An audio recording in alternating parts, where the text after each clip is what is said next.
When people think about the greatest villains in anime, the Akatsuki are always at the top of the list. Throughout Naruto, this organization terrorized the ninja world and were mostly responsible for the Fourth Great Ninja War. But can they beat Pokemon Omega Ruby? Before jumping in, let me know who your favorite member of the Akatsuki is and what Pokemon you think they'll be. Also, if you enjoy the video, be sure to smash that like button and subscribe if you want to see more. I'd really appreciate it. With all that said, let's get into it. As we open, Professor Birch asks for our name. I see our reputation precedes ourselves. Now that we've struck fear into the hearts of the residents of Little Root Town, let's grab our starter. That's right, our first member is going to be Hoenn the Pawniard. A worshipper of the deity Jashin, this rogue shinobi was granted immortality through his fervor for slaughter and destruction. If he gets a taste of his target's blood, his body becomes black and translucent, showing his bones. He attacks his enemies by impaling himself with a steel spike, and through his jutsu, the injuries mirror on the opponent. I thought his perfect counterpart would be Bisharp since it appears to have a visible ribcage and they both attack with some form of steel. Since we can't get a second member yet, let's jump over to the first gym. In perfect fashion, Hoenn has no trouble slashing through Roxanne's Geodude and Nose Pass with Fury Cutters. Guess the village hidden in the stone couldn't stack up. After forcing this old man to bring me across the sea to Dewford Town, it's time for another teammate. I search Granite Cave until I encounter Nagato the Abra. As the leader of the organization, Nagato was linked to the husk of the 10-tailed beast, causing his body to become emaciated. He was also the holder of the Rinnegan, a visual jutsu that allowed him to control corpses. Since he isn't physically impressive and has an ability that seems psychic, I thought Alakazam would be a great representation of the criminal mastermind. Plus, I'll always take an excuse to use my favorite Pokemon. After evolving him into Kadabra, it was time to take on Brawly. Unfortunately for the fighting type leader, all it took to beat his Machop and Makihito were 2 clicks of confusion. Now we meet Team Magma's boss Maxie, who seems to share our own ideals. Just wait till this guy hears about the infinite Tsukiyomi. Anyway, with another gym down, we can get a third team member, Kakazu the Yamask. Wielder of the Earth Grudge Fear Forbidden Jutsu, gray tendrils make up the shinobi's body, which he could use to separate his limbs, sew himself back together, or attack from long ranges. Additionally, the technique allows Kakazu to steal hearts from powerful ninjas and store them in masks throughout his body, essentially giving him multiple lives. The tendrils and masks led me to pair this villain with Yamask and Cofagrigus. Plus, he's lived for hundreds of years, much like a ghost. Now that the zombie combo is complete, we can take on Mei. Hoenn takes her Whalmer out with 3 Fury Cutters as the whale only landed some not very effective rollouts. With Combusken out next, I decide to swap into Kakazu, who's hit by Flame Charge. Next turn, Peck does a little more damage as I start to Hex. After our second attack, we're taken out by Flame Charge, but that means a clean switch to Nagato. A few sand attacks delay the inevitable as we eventually land Confusion for the knockout. Last is Shroomish, who stun spores Kadabra after another blast of Confusion. Next turn, we take a Headbutt and finish things off with Psybeam. Now that we've crushed her dreams, let's see if Watson goes as smoothly. I start with Hoenn, who was able to learn the TM for Power Up Punch against the Electric Leader's Magnemite. We get one off before being Thunder Waved, and next turn the Magnet Volt switches into Voltorb. We're unfortunately plagued by paralysis, but on the following turn, Volt Switch allows us to get a KO on Magnemite. I accept that now Voltorb is going to take Pawniard down as I send Kakazu in against Watson's Ace Magneton. Turn 1 I protect to scout out the Supersonic, and then after getting confused we Nightshade for a decent chunk. As I was about to go for Will-O-Wisp, a crit Volt Switch decimates Yamask and all I'm left with is Kadabra. Nagato outspeeds Voltorb, but the ball just hangs on through Psybeam for a charge. On the heel turn I use Confusion so that we can follow up with Psybeam for our second knockout. Now it's back to Magneton, who resists Psychic, but we actually do decent damage with Psybeam.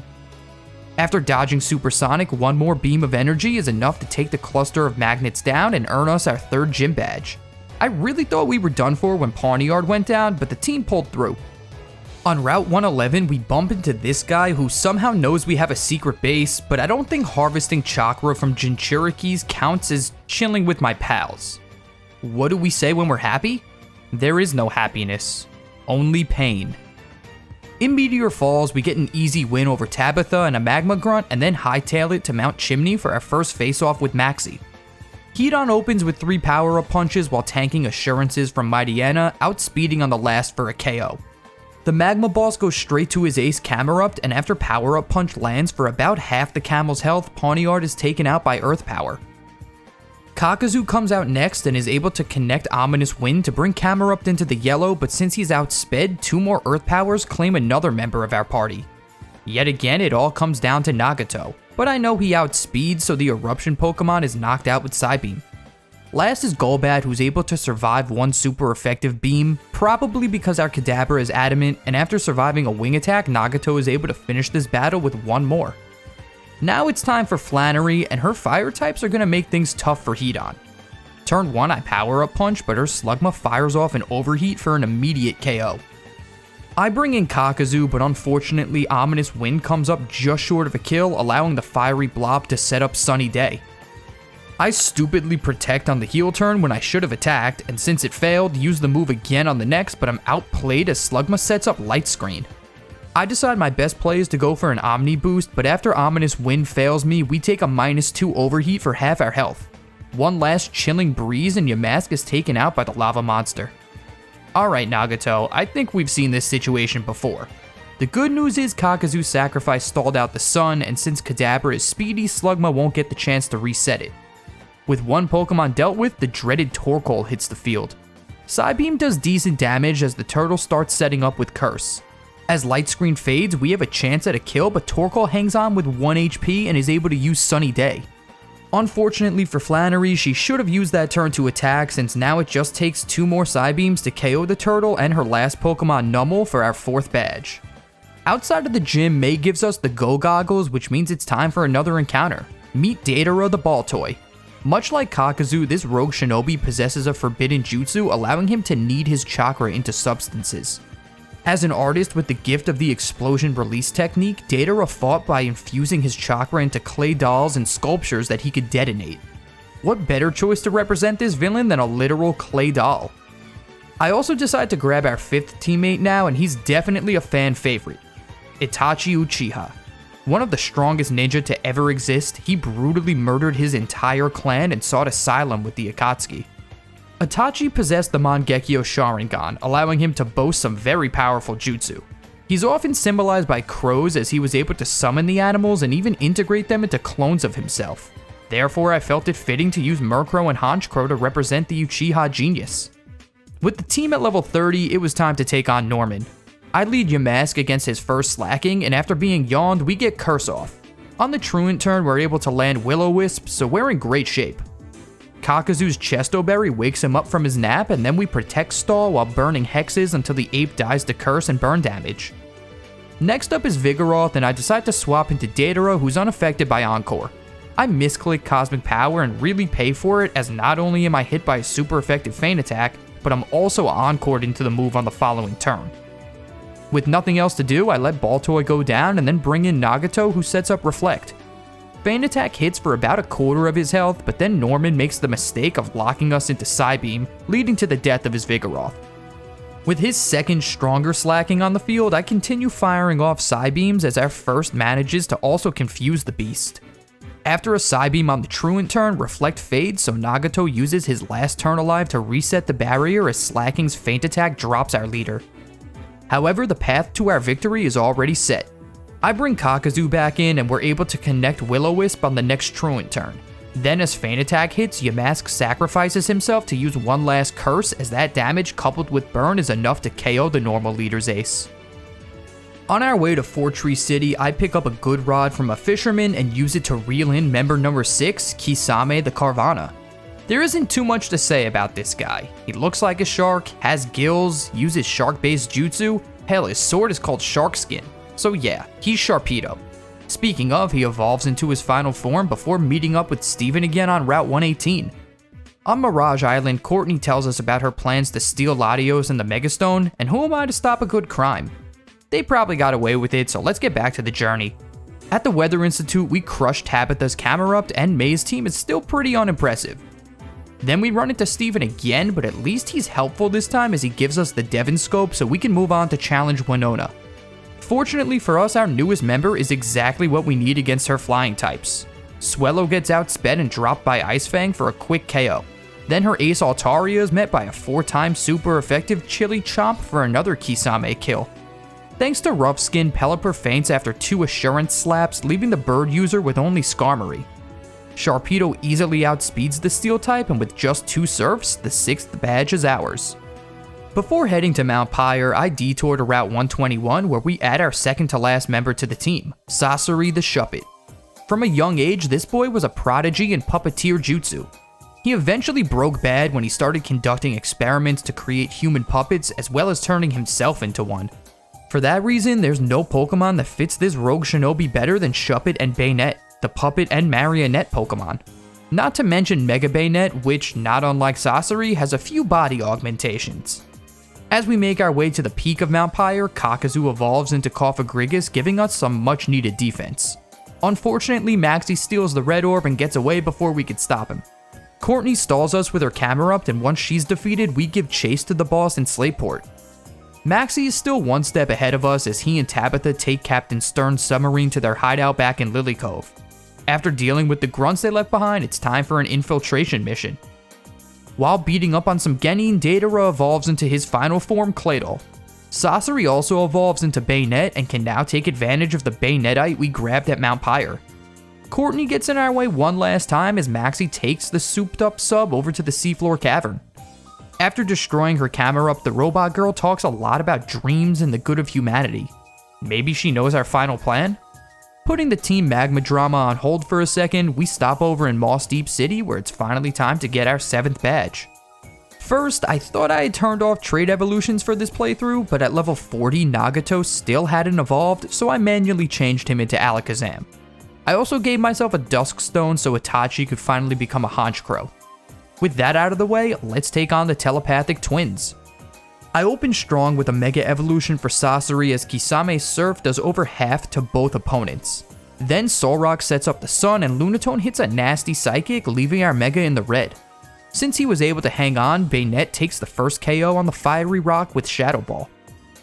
To guarantee priority, I use Sucker Punch with Sasori, which is able to finish off the Moon Rock and give us a fairly painless win. As we exit the gym, we see a huge blast of chakra, so it's time to investigate. Steven gives us Dive and the Scuba Gear, and then we're off to see what being could hold this much power. So it really does seem like Maxie wants to aid us in reviving the 10 Tails from its stony slumber. But then why is he battling me? Time for this cultist to learn his place. He opens with Mightyena, which connects a Scary Face and misses takedown before being KO'd by Claydol's Earthquakes. Next up is Weezing, who explodes on Datara, but the explosion release user would never die to his own attack. Crobat, on the other hand, does outspeed for an acrobatics kill. Now I bring in Kisame, who barely survives the flying type move and hits Ice Fang to bring the bat into the yellow. I let our Shark go down next turn, and with Crobat bleeding out, it's time for Sasori to hit the field. A Mega Evolution and Sucker Punch ensure that Bayonet takes no damage as Crobat is finally knocked out. Now Maxie is just left with his ace, Mega Camerupt. Shadow Ball does decent damage to the camel, but then it yawns us, so we only have one more turn awake. I decide to use another Shadow Ball and accept the sleep, but the Magma Boss dangerously starts the setup with Curse. At +2 attack, Rock Slide almost takes Sasori down, but then our Puppet Master wakes up and ends things with one last Shadow Ball. Glorious. Now that Maxie is under Akatsuki command, we can awaken the key to our plans, Groudon. With the world in disarray, it's time to take control of the beast for ourselves. But that won't be as easy as it seems. Groudon undergoes Primal Reversion in the Cave of Origin, so it's on us to subdue it. Nagato hits Psychic for about a quarter of the monster's health, but Precipice Blades easily takes him out. Next, Mega Bayonet doesn't even get an attack off before being obliterated by Lava Plume. Kisame's Ice Fang manages to get a flinch, and then Crunch brings Groudon into the yellow as Precipice Blades claims another team member. Due to bad AI, the legendary wastes 2 Precipice Blades trying to hit Itachi, whose Fly just isn't enough for a kill. After being KO'd by Lava Plume, Datara is able to come in and dodge the signature move with Levitate, then knock the monster out with a super effective Earthquake. With that event settled, all that's left is to beat the 8th gym and take control of the world, aka become champion. So let's take on Wallace. Nagato opens with Calm Mind as Love Disc connects Sweet Kiss, confusing our lead. After hitting himself turn 2, the Heartfish uses Attract. So toxic. We get 5 Calm Minds up before being brought down to 7 HP when Alakazam finally connects a Psychic for the first knockout. Instead of an easy one-shot on Milotic, Nagato hits himself. There goes all our setup. I bring Kakuzu out next, who sacrifices himself to curse the sea snake after being blasted by Hydro Pump. Now Kisame hits the field, but crunch plus curse damage bring Milotic into healing range. Fortunately for us, it only takes 2 more crunches to drop Wallace's ace as he sends out Whiscash. Our first chomp from Sharpedo does half the catfish's health and manages to get the defense drop. After a big earthquake, it just takes 1 more for Kisame to add another body to his kill count. Next is Celio, and after another crunch, the Sea Lion's body slam just isn't enough to knock our shark out. 1 more chomp takes it down, and Wallace sends in his final Pokemon, Seaking. Sharpedo gets his final crunch off before finally being done in by Waterfall, but things are pretty much wrapped up. I Mega Evolve Sasori, who, after tanking a Waterfall, finishes this battle with Shadow Ball, getting us the 8th gym badge. Now I know you must be wondering when we're getting our last teammate. Well, the answer is right now. I go to Shoal Cave at low tide so I can get to the Ice Cavern and encounter Conan the Snowrunt. As a child, Conan had a propensity for origami and would go on to incorporate paper into her fighting style. She created the Dance of the Shikigami, a technique that would transform her body and clothing into paper that she could then harden, shape, or change in any way that would benefit her in battle. When thinking about which Pokemon resembled her most, I landed on Frostless. Both have a stoic and elegant appearance, plus the command over paper felt like it catered itself toward an Ice-type Pokemon. With the team rounded out, it was time to face Wally in Victory Road. His lead Altaria is blown back by Kisame's Ice Fang, and then Roselia hits the field. We outspeed the Grass type, and a single Ice Fang is also strong enough to take it out, but Sharpedo gets poisoned in the process. I greedily try for a sweep as I surf Wally's Magneton, which almost takes it out. I pay for my hubris with a returning Discharge, knocking Kisame out. Datara's Earthquake is more than enough to finish the Electric Steel type as Delcatty is next to take us on. I swap Sasori in against the normal type, but we're met by Feint Attack for decent damage. After our own Feint Attack doesn't do much and we're charmed, I decide to swap the Puppeteer out for Nagato. Feint Attack does a little under half on the switch in, but it only takes 1 Psychic to get the kill. Last is Gallade, and after Mega Evolving, Alakazam's Psychic doesn't even do half to the ace. However, I'm not the only greedy one as Wally uses 2 Swords Dances instead of just 1, allowing Nagato to drop his Mega with 2 more Psychics and clearing our path to the Elite Four. But first we use the Dawnstone we got as our reward to evolve Snowrun into Frostless, and at the level cap of 52, our starter Hedon finally evolves into Bisharp. Here's a quick look at the final team I'm bringing. I know it's crazy that I'm not bringing our only Mega or my favorite Pokemon, but this team just felt right. Now let's take Sydney down. He leads Mightyena, and even after Intimidate, Bisharp's power-up punch does over 50% and gets us back to neutral attack. Swagger brings him to +2, and I decide to take the gamble on Confusion, breaking through for the kill and boosting our attack even higher. Next is Shiftry, who uses Fake Out, but our inner focus means we can't flinch. After snapping out of Confusion, Hedon easily takes another kill with Pup. Sydney's got a Sharpedo of his own who crits an Aqua Jet for good damage, but just like his buddies, can't stand up to Jashin's follower. Absol actually outspeeds for a not very effective Night Slash before going down, leaving the Dark-type Master with only Cacturn. I actually thought Spiky Shield was going to be enough to take us out, but after surviving on 4 HP, Hedon is able to complete his sweep with one last incredibly overpowered punch. Next is Phoebe, the Ghost-type user. Kisame's Crunch comes up just short of a one-shot on Dusclops, but the Mummy then takes its own life with Curse. Against Dusknoir, I pivot through Datara on the Thunder Punch to Kakuzu, who gets frozen by Ice Punch. Since we're statist, Hex does more than enough damage to take us out, so my plan to Will-O-Wisp Phoebe's ace didn't pan out. I bring Conan in for her debut as Shadow Ball does just under half the Cyclops' health. I guess we high-rolled our next one because Frostless is able to take Dusknoir out. Conan's last action for this battle was to Frost Breath Sableye for good damage before being dropped by foul play. Now I bring Hedon in to finish the little gremlin with Assurance. Phoebe's last 2 Pokemon are Bayonets, and neither of them can survive an Assurance from our starter, so we'll be advancing to the next room. Glacia is usually my biggest challenge of the Hoenn Elite Four, but this time things should go smoothly. Her first Glalie opens with Hail as Bisharp crits a power-up punch. Next turn, Crunch barely scratches us as a +1 punch is enough to get the knockout on the ball of ice. From here, it's straight to the ace Walrein, who has the audacity to attempt to land Sheer Cold after surviving our power-up punch. Obviously it misses, and next turn the Walrus is destroyed by another shot to the jaw. With Hail still up, Frostless would be hard to hit, so not surprisingly we miss our first Metal Claw as the Ice type retaliates with Blizzard. Next turn we're outsped and confused, and at +5 attack we're not surviving self-inflicted damage. Really goes against Hidan's whole philosophy.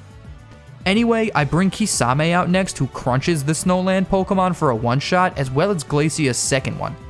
Left with just her second Glalie, I think we're in the clear, but completely forget about Freeze Dry. The face Pokemon survives a Crunch followed by a Surf and is able to take our Shark down with a pair of the Ice type move. I bring Kakazu in on the heel turn, but Hex when I really should have used Will-O-Wisp. Fortunately, I get the opportunity next turn as Glalie sets up Hail and we manage to burn it. Then after tanking a Freeze Dry, one more Hex is all it takes to pick up our third Elite Four victory. Alright, let's see what Drake's got. Turn 1 against Altaria, I have Konan use Hail. With her Snow Cloak ability, she easily dodges Dragon Pulse and then a Frost Breath puts the Cloudy Bird down. Drake's next 3 Pokemon are quad weak to Ice, so both Flygons and Salamence really never stood a chance. Last is Kingdra, who isn't hurt too bad by Shadow Ball as it yawns our Kunoichi. I swap into Kakazu as the Seahorse surfs, and then after another yawn, we curse to do residual damage. I let Cofagrigus go down now to get a clean switch into Kisame. Then with the help of curse damage, it just takes 2 crunches to finish this battle as Drake is only able to heal his Kingdra. With that out of the way, we just have one last obstacle between us and achieving our mission, Steven Stone. Things get off to a nice start as Skarmory toxics Kakazu, who in return burns the bird. After a Steel Wing, we use Mean Look, so now there's no escape. Spikes get set up by the opponent and we land Curse, bringing us into the red. Kakazu goes down now to Aerial Ace, and I'm disappointed as Burn and Curse damage just weren't enough for a double KO. I bring Kisame in next to fire off Surf as Stephen full restores his Skarmory. One more wave washes over the Armor Bird Pokemon for a kill, and surprisingly Armaldo comes out next. We outspeed for a third Surf, which leaves the Fossil in the red, but a huge X-Scissor takes Sharpedo down. To add insult to injury, Armaldo survives Rough Skin on 1 HP. Now it's time for Hidan to start power-up punching. He takes Armaldo and Aggron down, but the rock monster did hit a nasty Earthquake on our Steel type. For Claydol and Cradily, we switch to Iron Head, which one-shots both defensive mons. Not sure if the crit was needed against Cradily. Backed into a corner, Steven sends out Mega Metagross, who manages to hang on through our boosted Assurance and finally put Hidan's reign of terror to an end with Giga Impact. I bring in Datara expecting a heal, but to my surprise, we finish things with a single Earthquake. And there you have it. The Akatsuki were definitely strong enough to beat Pokemon Omega Ruby. I had a lot of fun with this challenge, thinking of which Pokemon represented the anime characters best, and then seeing how the team worked together was really cool for me. I also love how the Akatsuki all ended up being Psychic, Ghost, or Dark types. Just felt fitting for an evil organization. If you enjoyed this video, be sure to smash that like button and subscribe if you want to see more. Also, let me know what anime, group, and game you'd like to see this challenge for next. Thanks so much for watching, and I'll see you next time. Oh, and true art is an explosion. Thanks.